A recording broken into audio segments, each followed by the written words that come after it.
Hey guys, this is Tabletop Never Stop, and today we're talking about the neutral units in Song of Ice and Fire's miniature game.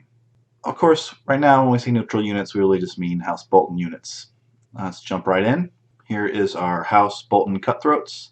They cost 5, they have a speed of 5, they hit on 3s. Dice line is 8, 6, 4 dice, a defense of 5, which is not that good, and a morale of 7. Their special attack is interesting. If they target an enemy that has not activated this round, the enemy becomes vulnerable, and the attack is also vicious, giving -2 to the panic test. So I quite like these guys. They are the heaviest hitters for a 5-cost unit, and of course they're also the weakest of the 5-cost units as far as defense-wise. So they're total glass cannons, but I would probably put them in almost any list that has 5 points to spare. I actually almost like these guys better than Stark's Sworn Swords. The Stark's Fury ability, which injures them, has always kind of irked me. Not to say that there isn't times for it, but that's just not my play style. Like, oh, let me damage my own guys. It's actually I'm always kind of not really want to play Starks, even though it's probably, I'm definitely more Team Stark than I am Team Lannister in the books and show. So anyway, these guys hit really well, especially for their cost. They also fit fine in a Lannister army, although for the extra point, I'd take the Mountainsmen.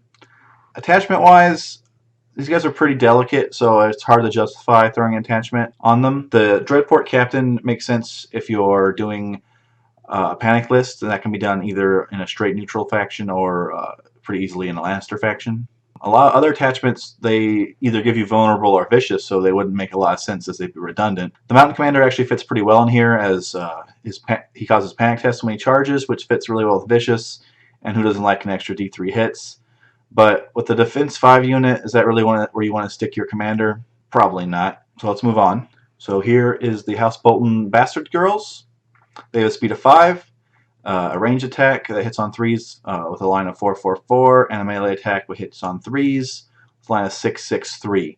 A defense of 6+, which of course is as bad as it really gets, and a good morale of 5. So the real interesting thing here, of course, is that they have an order. So once per round, after they make a range attack, they can then make a charge attack.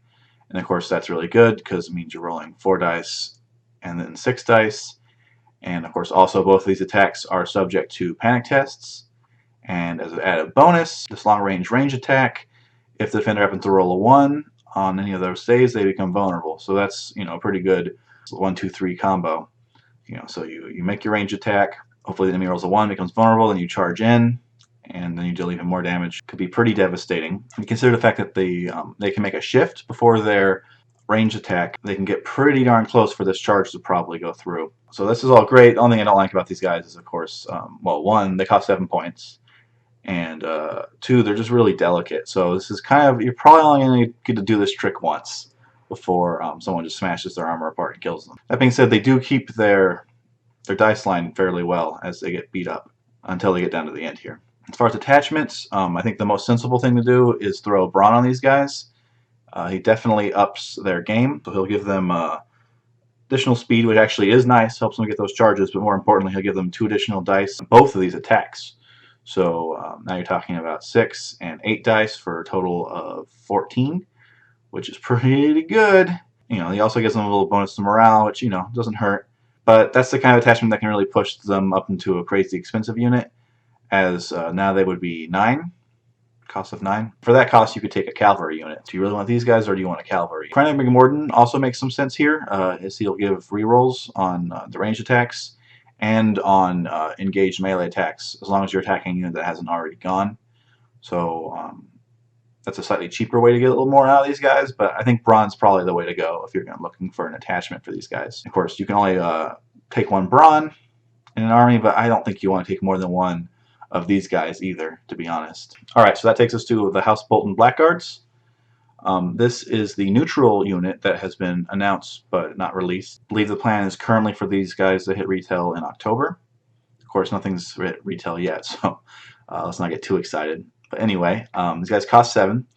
They have a speed of 4. They hit on 4s with 7, 5, and 3 dice. They have a defense of 3 and a morale of 7. Their attacks are vicious, -2 to panic tests, and then some somewhat interesting ability, spiked armor. When this unit is attacked with melee, for each defensive save roll of a 6, the attacker suffers 1 wound. So of course, the more you get hit, the higher chance are of rolling 6s. There'll definitely be times where you'll severely punish the enemy for attacking you with this, but I don't know if this unit is really worth it.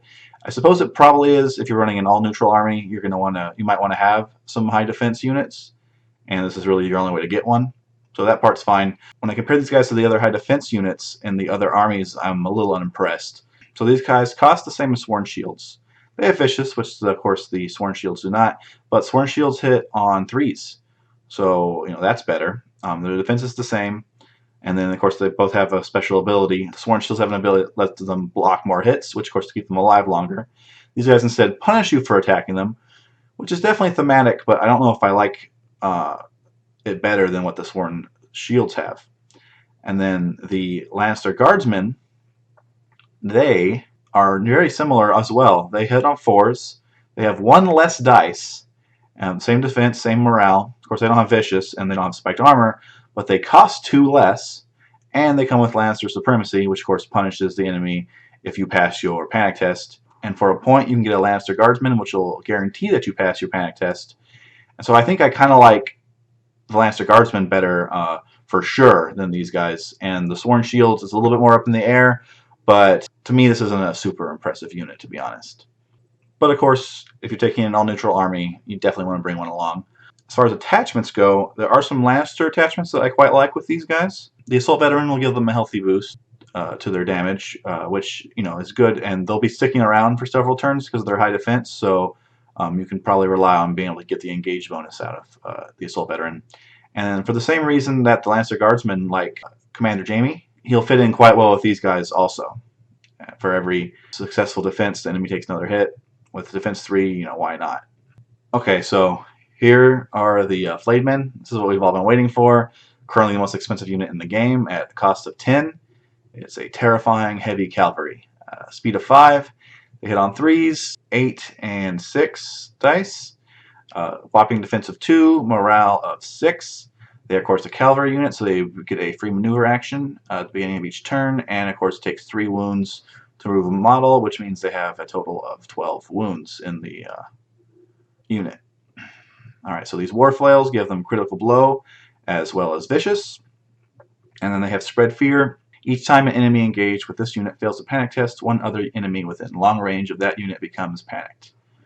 This is actually a pretty interesting ability because, for one thing, it can happen multiple times in a round, but it doesn't have to be just from the result of an attack from the Flayed Men. For example, if they were engaged with the unit and you caused a panic test with the tactics board, that would initiate spread fear. And if there was a unit that was engaged with the Flayed Men and then another one of the units attacked them and caused a panic test, that would also trigger spread fear. So, potentially you can get a lot of panic tokens out there. Unlike other cavalry, these guys can really take a hit with that +2 defense.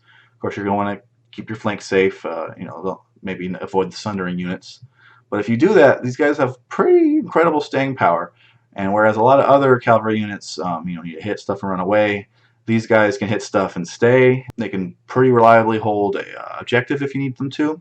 And of course, the question is, with these guys being so expensive, would you rather have 2 of another unit versus one of these guys? And that's the question you have to ask when you take them. So we're going to go ahead and talk about every single attachment that these guys can take, which isn't that hard because there's only 3 currently available in the game. So first off, let's look at the Lannister cards. You could potentially put either Brynden Tully attachment with these guys. The commander will give them +1 speed and the ability to ignore dangerous, rough, and hindering terrain. And of course, worth noting, if we're taking Brynden Tully, we're kind of committing ourselves to bringing at least one other cavalry unit, as he can put a Stark Outrider unit off the board, which is pretty powerful. These guys are relatively slow for cavalry, so that extra speed definitely makes them more dangerous, more fast. Really, the ability to avoid terrain is also super good. You can safely charge through a bog without having to worry too much about rolling those ones. Also, really being able to roll through something with dangerous is also good because you can just avoid taking those automatic wounds, which no one wants to do that either. Taking the 3-point Brynden Tully, now you have a 13-point unit, which is of course crazy.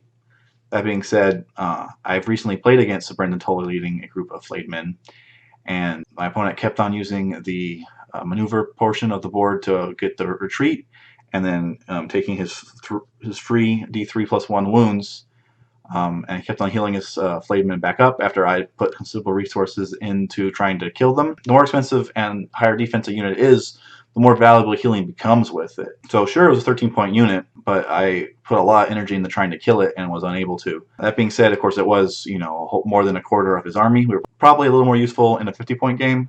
Definitely don't bring him into a 30-point game. You won't have any other units. But it's not a bad combo, and it's very much unkillable in my experience. And then finally, of course, we can pick the Mountain with these guys.